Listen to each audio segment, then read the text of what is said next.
Hey everybody, I'm making another quick little video on the Steve Reeves sculpture. I haven't done one in like a week, I think. I did a little more work on the torso. I did like the abs. I did the serratus over here. I pretty much didn't have to do all that over here because it's covered. You see where it's covered with the loincloth skirt dealio. And also, I did some of the back definition, which needs to be filled in a little bit. It's a little too deep.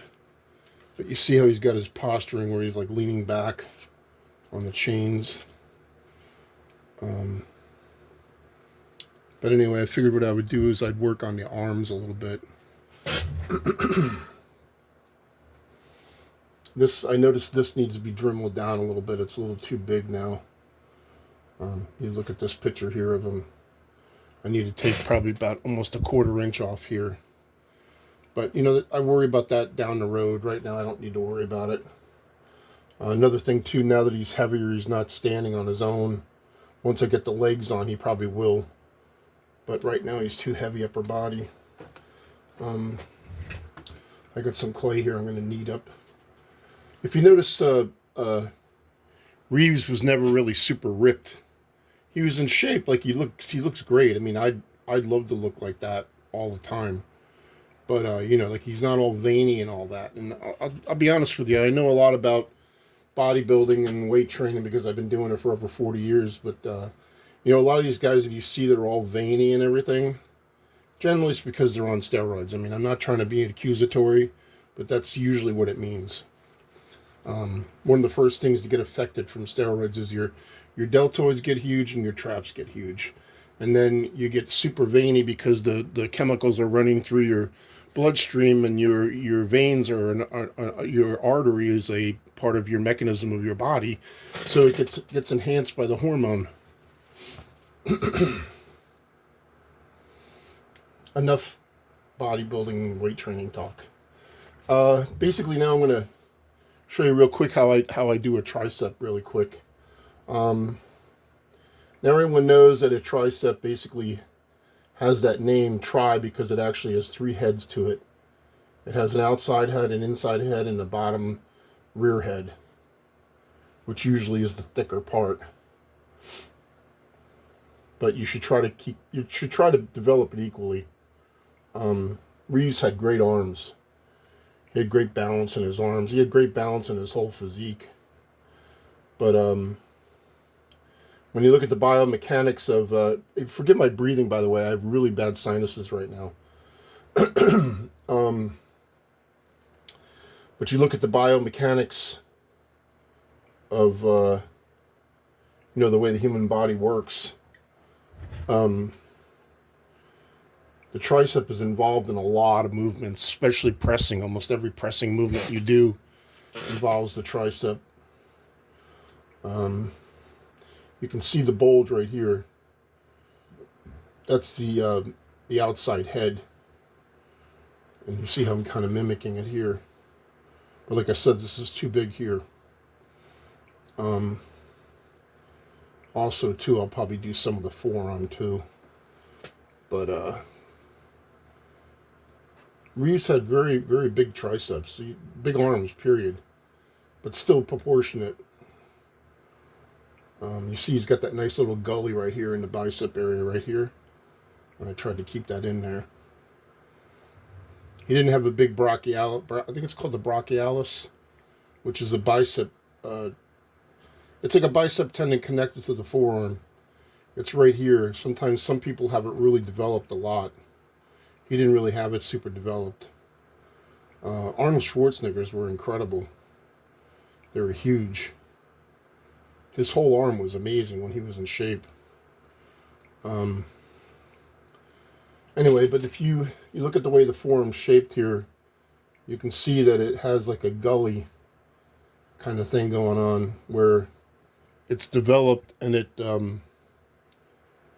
basically creates almost like a little little hole in here.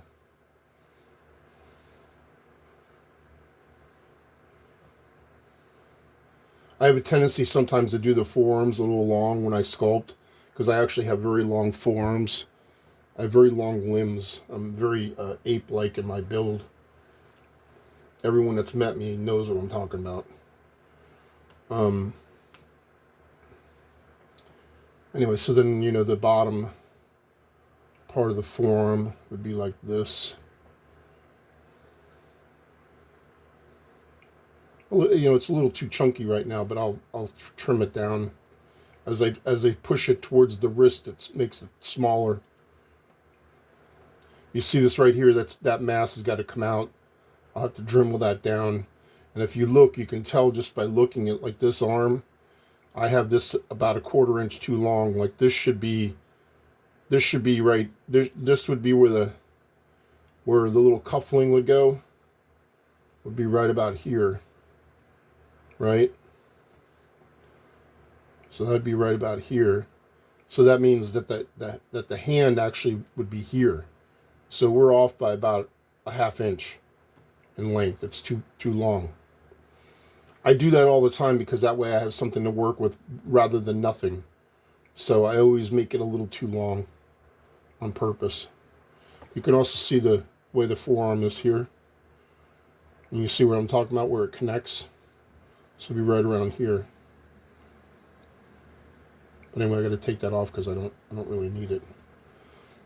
I'll just make it part of the forearm now.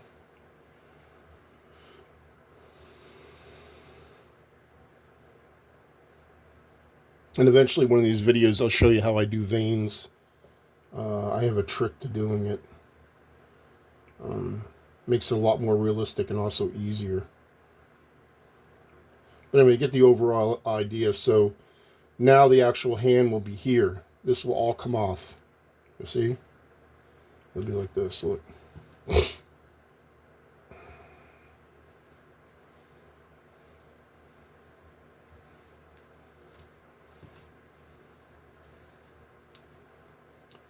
That'll be where the hand is, and this will all be gone. That whole hunk right there. You see how it looks more correct now? Of course, it's more like this because he's holding the chain, but you get the idea of it. So let me do the other side now. So, I mean the tricep. Okay, so the tricep melds into the mid-deltoid region and also part of the back region. A lot of times, you know, you don't see it on men because we're not really super lean and in shape, but when you see someone that's in shape, you can see the transitioning of the tricep. Actually, that tricep's a little too meaty. Move some of it down to the forearm.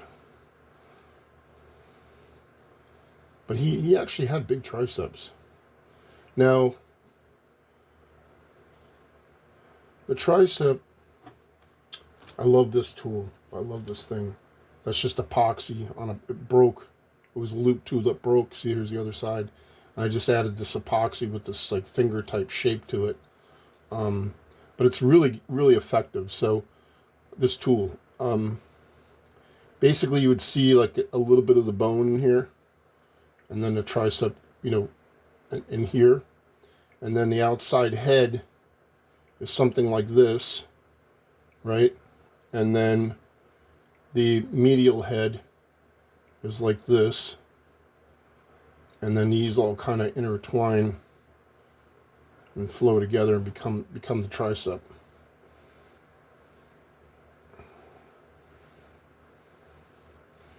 But if you see here, this would be like this.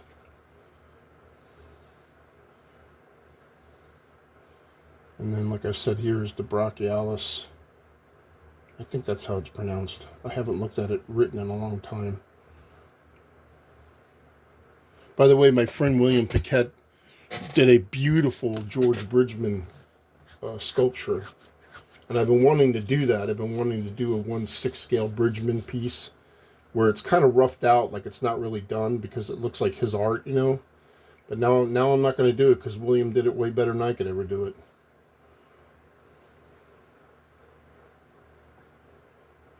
All right, so you get the basic idea. It's pretty close to being there.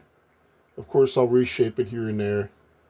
And then you can create the elbow shape and pushing the clay around.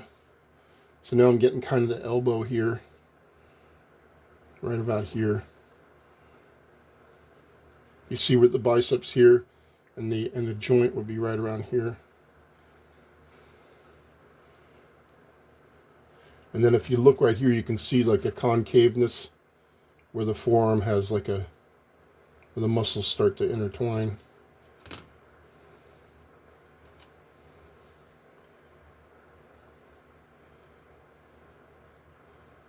And there's like a bone right here too on your arm, and that forearm kind of forms underneath that.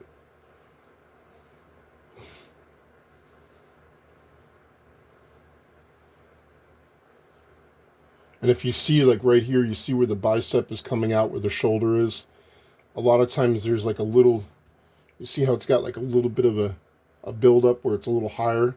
Because, when you develop your arm, that's what will happen. The bicep will actually extend through the shoulder joint. It'll look like it's popping out more. I need to have a little more material. If you notice, the light's hitting it, but it needs a little more material right here. So basically what I do is, you're constantly scrutinizing and judging your own work, and then going back and forth and repairing and, saying, oh, it needs more of this, more of that. That's what you have to do when you do this. It's like you have to really scrutinize what you're doing. This is actually my favorite tool. And then if you look, you see there's like a little divot right there. So you can put that little divot in there. But then this is all softened up with lighter fuel and brushes, paint brushes. I'll use solvent on it and lighten it up. If you notice here, the biceps got a little bit of a divot in it. So I'm going to round it off. You see from underneath how the tricep forms in here. Like I said, I do a lot of sculpting with a brush, believe it or not, and a solvent. A lot of sculpting.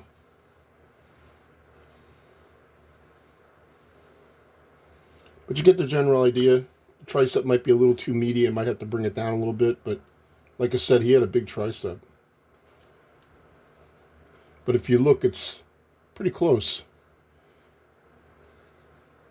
Pretty close. But because he's stretching it out, you see here, you can see it. Like if you look at the piece and the way it is in the photo.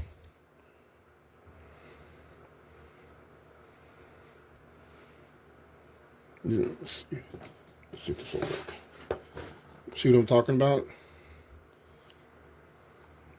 The piece and then the photo. See? Now it needs refinement, but you get the general idea. It's coming along. I'm doing it very slow. I don't want to rush it, because sometimes when you rush it, they don't come out as good. So I'm taking my time on it. Real quick, I wanted to show you these cool heads I did the last couple of days. I've been working on this project with a guy. I'm not sure if he wants me to talk about it to people, so I'm not going to mention his name. But I'm doing a Frazetta-esque Conan. This is the rough out of the head. It's not quite done. It's close. I need to make the chin just a little bit more bigger down here. A little more material. But it's close. You can see the eyes in there. Super deep set eyes. This is like one of the primordial men. He's been hit with an axe. And he'll be flying back like this with his mouth open. You get the idea of it. See his twofers? He's got bad twofers. He's got a little gash right here. Probably from a battle with one of his guys, probably trying to have sex with one of the other girls. I make up little stories for these guys, you know, because it inspires you to bring life to it, you know. So, and this guy came out really cool. He's really sick looking, and he's gonna have basically he's gonna have a ponytail on the top of his head, something like this. Probably with a cool, you know, like some kind of jewel thing or something. But you get the idea. Something like that. A little different than that, but something like that. Gives you the idea. Like a little horsetail looking thing. Should be fun. I also got to make his chin a little more rounder here. But I sculpted this in like probably maybe 2 hours. So it's really not done yet. It's just kind of a rough out, and I got to go in and refine everything. Fun piece though, man. It's so much fun doing these ape guys. They're very exciting to do. A lot of fun. Anyway, that's it. I hope you enjoy.